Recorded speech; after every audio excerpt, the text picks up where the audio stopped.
time for anime review. It's a review of Takana-kun is always listless. Like, comment, and subscribe. For high school student Takana, the act of being listless is a way of life, known for his inattentiveness and ability to fall asleep everywhere and anywhere. Takana prays that each day will be uneventful as the last, seeking to preserve his lazy lifestyle. However, he can by avoiding situations that require him to exert himself, although with his dependable friend Otto, who helps him with tasks he's unable to accomplish. The lethargic teenager constantly deals with events that prevent him from experiencing the quiet and peaceful days that he longs for. This guy sounds like a mood if I haven't heard any. This anime premiered April 9th, 2016 to June 25th, 2016. It does have 2 side stories and a special. It is based off a web manga series. The genre of this anime in particular is slice of life, comedy, and school. Each episode is 24 minutes per episode, and this is rated PG-13. What I really liked about this anime, despite the main character being able to fall asleep anywhere, Takana, and instead of Otto, you do have the other supporting cast. You have Minano, Shirashi, and Edson, who try to help him accomplish tasks that he normally wouldn't do to overexert himself. But overall, the main character is a mood. If I haven't seen one, we all can relate to, like, going to be lazy in high school or college, but life doesn't always work that way. This anime was actually really good. I think this anime was, like, I feel like was the most underrated for the spring/summer that it premiered.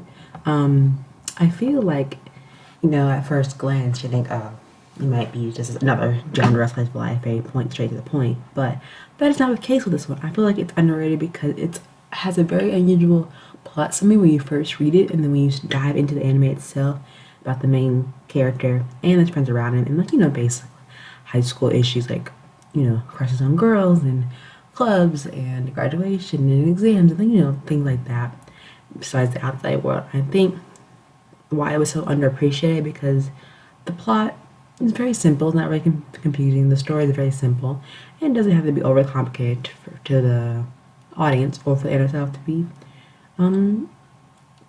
over complex where you lose the reading audience. But I feel like this one just enough simplicity where it just works. The art style is very nice, very stunning. Kind of gives you off like that, not like the watercoloring aspect, but like a mix of, like, what's the word I'm trying to look for the environment for this anime. Very simple, but even in its simplicity, it's very beautiful. The character designs are very unique in its own interesting way, especially the art style for the main character. It gets a very sense of relaxing aura around it, which I thoroughly liked. The intro and outro was fantastic. And I think having a nice upbeat tune to fit the anime of this main character who's very lethargic and wants to have a peaceful day, it suits the theme really well. I love the characters. I love how each character and his friend group are very different, like with a similar representation of friend groups in real life, because you all have friends who are very lethargic or very lazy, or ones that are energetic, or those that keep to himself. I think that connects the nail in your own personal, like, friend group that really relates to the anime even more. I feel like we get a better chance of their character development and personality, of course, that makes them unique and take to themselves in this particular anime.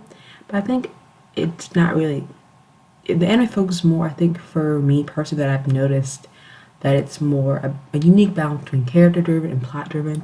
But it does a good job overall. I would say this anime deserves like a 9, honestly, out of 10, because it's such underappreciated that it's so in simplicity that it looks like the environment looks like not watercolor, but like more like a light sketch feel, I feel like. But it's beautiful. Like, it was stunning and I loved it so much. And I think for the main character, it had the potential of being that one of those more relaxing anime that doesn't follow the stereotypical tropes of the story, the confusing plot fillers, and the characters. But overall, I feel like you can relate to them in some type of way, shape, or form. I feel like any anime character that you can see that you can relate to, you can share the similar interests, the similar characteristics and personalities that you just bond with. For most people, anime is just something you can relax and unwind from. But I think this one does all three. It's like, once you can relax to it, watch it with your friends, and you can, like, have a good time because you have a good time with your friends in real life the same way they're having a good time in the anime. I feel like this anime is one of the focal points of one of those upbeat animes where you don't have to think too much about what's happening. Plot, you're gonna sit back and relax and enjoy. And I think that's what I really truly love about this anime. I wish it was more appreciated because it's a beautiful gem of anime that I wish people would like watch more and learn more about, especially with the web manga series in general that it's based off of, which I think did a good job of, trying to cohesively make sure the plot and story is simpler from the web manga and like not make sure any details are not lost in the process of it, which I think is they did a lovely job of, showing the friend dynamic group for Tanaka, and I think they did a good job. And I wish maybe in the future they might do another season, but sometimes animes are just good for one season, one and done. It doesn't really need another season, but it just depends on like the developers for the anime if they decide to. If not, one anime is nice and simple for the point to get the message across that they're trying to read to their audience. I think they did just that, and I hope if y'all have watched or have seen it, let me know in the comments below what character that stood out to you the most, and what you can relate to and why. Because I'm really curious to see what my subscribers think of this anime and like who or what characters they relate to, or did you just like the melancholy feeling of this anime like I thoroughly did? But like, let me know because I'm quite curious. I like to have conversations with y'all in the comment section. Let me know what y'all thoughts and opinions were. Thanks for tuning into this anime review. Give this big video a big thumbs up. Let me know that you liked it. Don't forget to comment down below in the comment section what anime you want to review next or any suggestions you may have. And hit that subscribe button for more videos and more content in the future. See you soon. Bye.